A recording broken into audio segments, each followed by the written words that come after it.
Hi, this is Alex from phpacademy.org and welcome to a PHP video tutorial for the new Boston.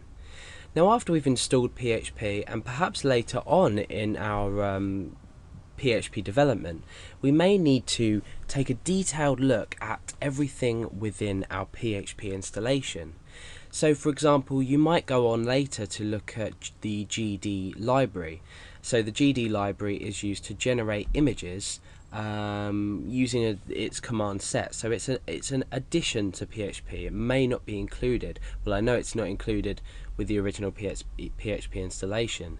So for example, if someone was to say to you, do you have curl installed or do you have GHD image installed, and you know what these are, and there's different libraries for PHP, but you needed to find a way to quickly check everything in your PHP installation and just find general information about your PHP version. For example, someone might ask you, or you might need to find out which PHP version you're using, because obviously different features of PHP work with different versions.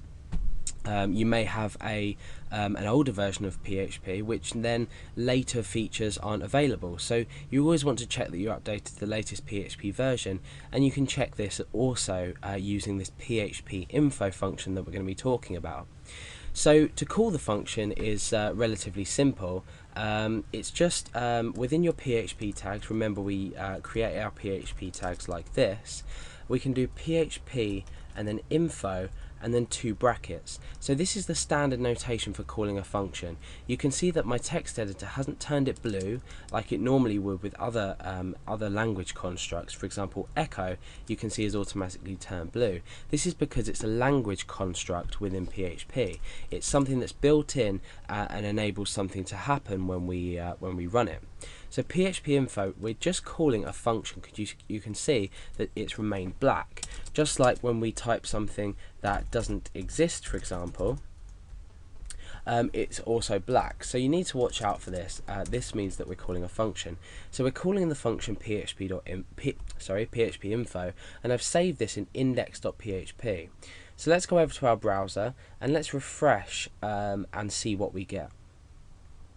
Okay, so here you can see that we are listing a selection of data about our PHP installation. So we've got PHP version, so very top in large letters we've got the version that we're running.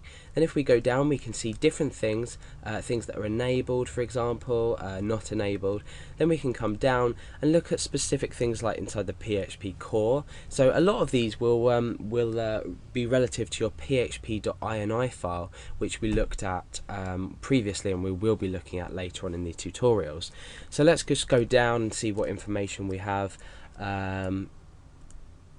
Okay, so we've got all this information. We've got information about Apache as well, the Apache environment, so that's our web server, HTTP headers information, down here about BC Math calendar and just things like this that we don't have installed currently.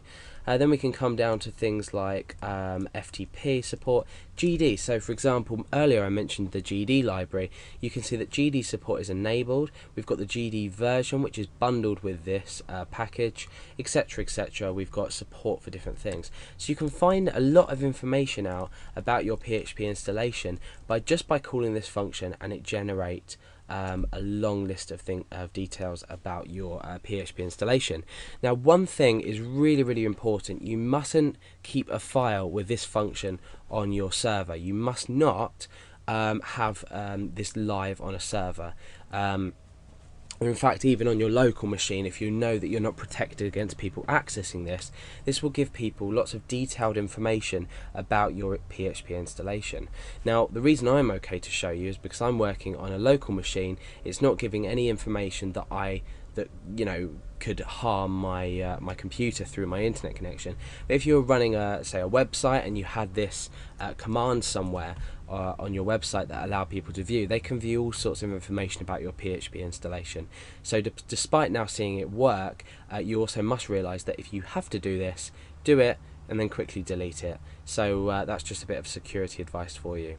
So we've run through the phpinfo function, which gives out information about your PHP installation, and obviously you can use this when you need to find out any specifics about your PHP package.